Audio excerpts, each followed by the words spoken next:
आदरणीय साथियों, जिंदाबाद। आज मैं किसान कैटेगरी के ऊपर आपसे बात करना चाहता हूं, क्योंकि लोगों को ऐसा लगता है कि किसान हैं, सब किसान हैं, लेकिन साथियों किसानों की 5 कैटेगरी हैं। पहला, जमींदार बड़ा किसान, जो इतना प्रोडक्शन करता है, इतना उपज पैदा कराता है, जो बाजार में सर्वाधिक बेचता है और सारा कार्य खेतिहर मजदूरों से कराता है, अपने आप कुछ काम नहीं करता।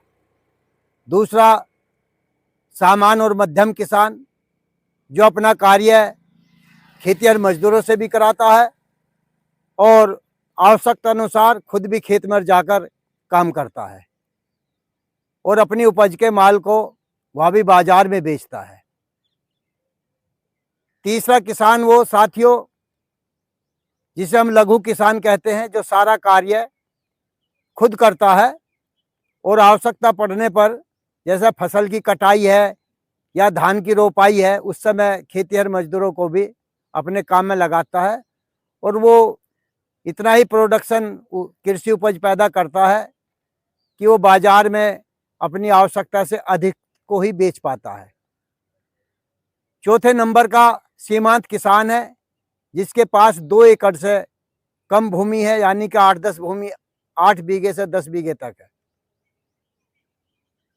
8 बीघे, 9 बीघे, 10 बीघे जिसके पास जमीन है, वो सीमांत किसान की परिभाषा में आता है। लघु किसान, लघु किसान, सीमांत किसान अपना सारा कार्य खेतों में खुद करता है, गुड़ाई करता है, निराई करता है, फसल की कटाई करता है और इतना उत्पादन करता है कि वो केवल अपने परिवार का ही भरण पोषण करता है। वो बाजार में कृषि उपज का हिस्सा नहीं बेच पाता है। 9 बीघे जमीन में, 8 बीघे जमीन में, 2 बीघा जमीन में वो केवल अपने परिवार का ही भरण पोषण करता है। इसलिए उस किसान पे बाजार भाव का कोई ज्यादा प्रभाव नहीं पड़ता है। 5वें किसान साथी बटाईदार और भूमिहीन किसान है।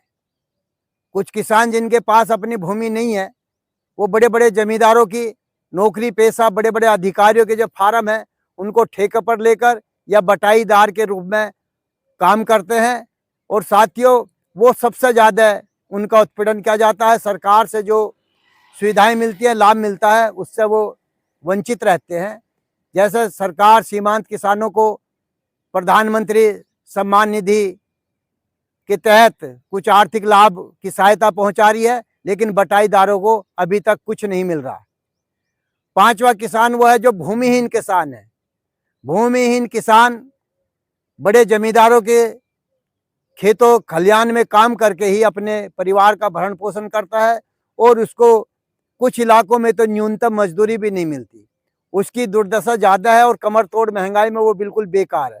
तो दोस्तों, ये 5 कैटेगरी हैं और जितना भी किसान आंदोलन हो रहा है, उस किसान आंदोलन की, चाहे वो किसी भी नेता की यूनियन है, सारी यूनियनों के, चाहे नाम को तो वो किसान मजदूर यूनियन, किसान मजदूर मोर्चा, मजदूर को शामिल के हैं, लेकिन यूनियन का नेतृत्व बड़े बड़े जमींदारों के हाथ में है, बड़े बड़े सफेद पोश नेताओं के हाथ में है, जो किसान मजदूर के नाम पर अपनी राजनीति चमकाते हैं। किसान यूनियन का नेतृत्व बड़े बड़े जमींदार करते हैं। नाम को तो मजदूर यूनियन है, लेकिन उसका नेतृत्व बड़े बड़े किसान और नेताओं के हाथ में है। वो टेबल टॉक जब सरकार के साथ में होती है, भूमिहीन मजदूरों का मुद्दा सबसे बाद में रह जाता है। केवल और केवल भूमिहीन मजदूरों पर ट्रेड यूनियनें ही कुछ काम कर रही हैं, बाकी किसान यूनियन का कोई लेना देना नहीं है। साथियों, सरकार सब्सिडी देती है। अब जो छोटा किसान है, जिसके पास 1 एकड़ भूमि है, जो सीमांत किसान से भी बहुत छोटी कैटेगरी में है, उसको बिजली माफ है सरकार की तरफ से या सिंचाई माफ है। उसको तो जो बड़ा किसान है, बड़ा जमींदार है, उसकी ट्यूबवेल का पानी लेना पड़ता है और वो बड़ा जमींदार कई दिन तो उससे अपनी बेगार कराता है और उसके बाद उसको पानी देता है और उसका नगद पेमेंट लेता है। ये किसी से छुपी नहीं है। और साथियों, केवल वही किसान नहीं है, मैं एक और बता देना चाहता हूँ, केवल वही किसान की कैटेगरी में नहीं आता कि जो खेत में हल चलाता है या ट्रैक्टर से जुताई करता है। बड़े बड़े किसानों के पास ट्रैक्टर हैं, बड़ी बड़ी मशीनें हैं। जो सीमांत किसान है वो केवल अपने हाथ से खुदाई करता है या हाथ से बैल से हल जोत का अपना खेत खलियान का काम करता है या किराए पे लेता है। उसकी आज की कमर तोड़ महंगाई में उस किसान की बहुत बुरी हालत है। दोस्तों किसान वो भी है, केवल यही किसान नहीं है जो इसी प्रकार से जो पशुपालन का काम करते हैं। कोई 1000 पशुओं की डेयरी खोल रखी है, 100 पशु हैं, 50 पशु हैं, किसी के पास 2 ही गाय हैं, 1 भैंस है, उसका दूध बेच के अपना गुजारा कर रहा है, वो भी किसान की कैटेगरी में। ऐसे ही मुर्गी पालन का है, कुछ लोगों के बड़े बड़े फार्म है, बड़े बड़े फार्म है मुर्गी के, कुछ लोग 2 मुर्गी 4 मुर्गी 10 मुर्गी पाल कर अपना गुजारा करते हैं। ऐसे ही बकरी पालन है, ऐसे ही मोन पालन है। तो साथियों जो किसान की कैटेगरी है, इस कैटेगरी को दृष्टिगत रखते हुए ही सरकार निर्णय लेती है। कोई भी सरकार हो, बड़े किसान कितने हैं? बहुत कम है। ज्यादा संख्या भूमिहीन मजदूरों की है, खेतिहर मजदूरों की है, सीमांत किसानों की है। सरकार को उनकी तरफ सोचना चाहिए। उनको 60 साल के बाद उनको पेंशन देनी चाहिए।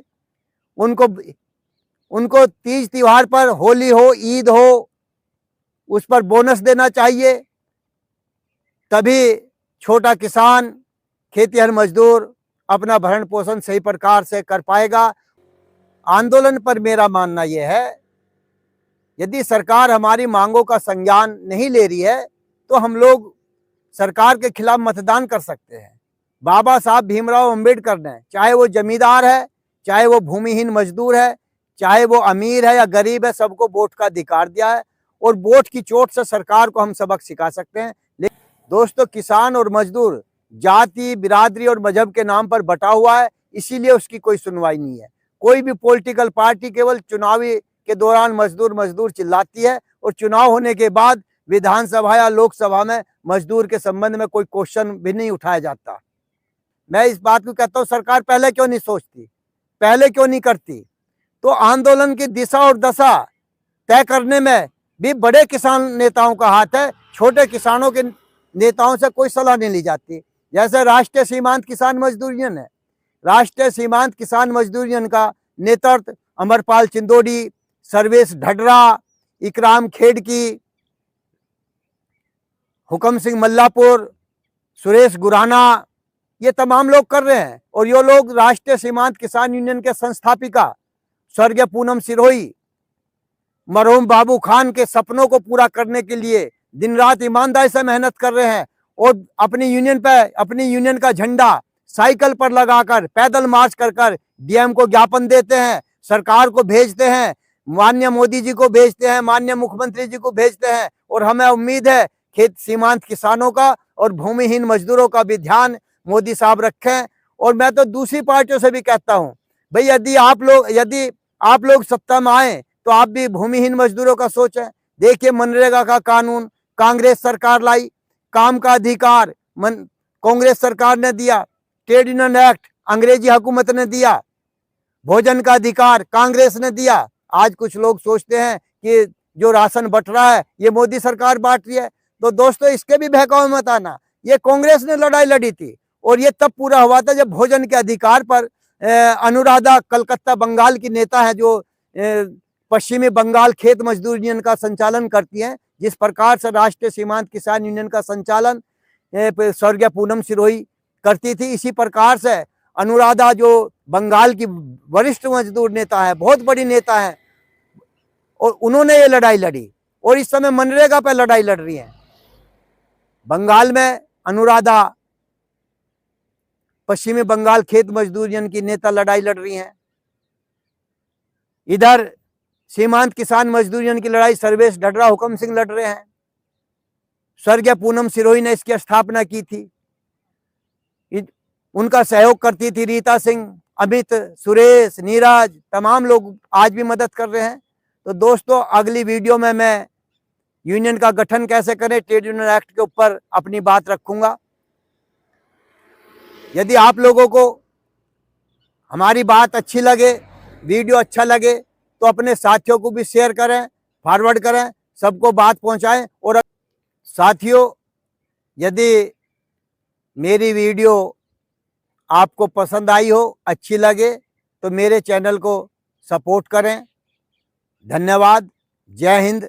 इंकलाब जिंदाबाद।